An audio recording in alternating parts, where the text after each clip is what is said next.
put it right on the sidewalk, on the ground. I got the whole thing once you put it down. Perfect. That's it, we're done. A little bit antique. What is this, the new model? Where? This? Oh, I understand. So the foot pedal would go down, which would allow the seltzer bottle, hold on, to go upside down. Okay. Oh, I see. So Can you you push do it it again? down, you put the bottle in. Can you do it again with the foot pedal? Up and down? Yeah, Oh. that's cool that it's. So you put the bottle in, then you press. Well, no, you have to press. You press. Then you could put the bottle in. Okay. You have a bottle? Give me a bottle. Sure.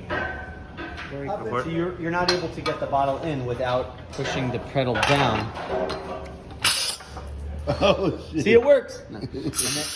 And then it goes in just like that, and that's what would press the lever. Does the dispenser stay on there? Yes.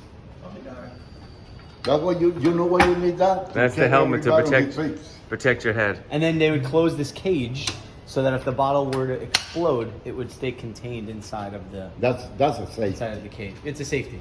Yeah. That's very safe.